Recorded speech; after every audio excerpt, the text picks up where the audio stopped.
سلام، دکتر سید علیرضا مصباحی هستم، فوق تخصص و فلوشیپ بیماری های گوش و حلق و بینی و جراحی سرگردن و دبیر انجمن علمی راینولوژی ایران.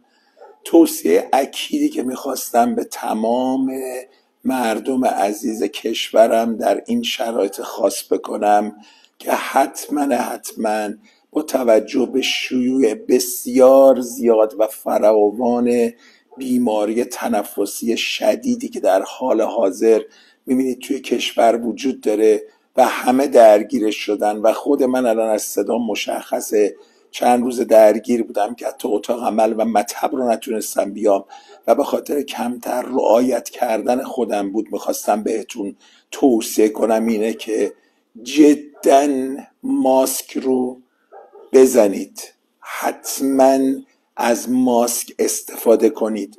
ماسک بهتون خیلی کمک میکنه، هم به خودتون و هم به خانوادتون. چه کسانی که بیمار هستیم مثل من که باید ماسک بزنیم و چه کسانی که بیمار نیستن به خاطری که جلوی این عفونت، گسترش این عفونت گرفته بشه. هر اسمی رو این ویروس میخواد باشه مهم نیست، مهم اینه که این ویروس الان شایعه، همه درگیرش هستن و باعث بروز مشکل شده و یکی از راه‌های بسیار مهم توی تمام بیماری‌های ویروسی استفاده از این ماسکه. ماسک زدن نه کلاس کسی رو پایین میاره، نه کلاس کسی رو بالا میبره، نه کسی رو زیبا میکنه و نه کسی رو زشت میکنه.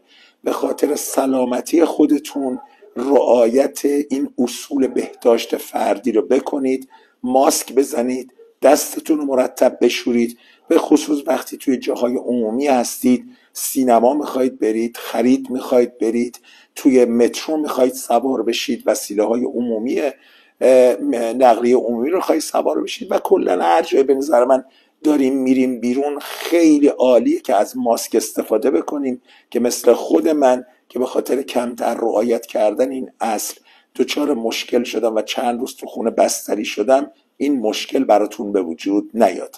مراقب سلامتی خودتون و تمام اعضای خانواده‌تون باشید. موفق باشید.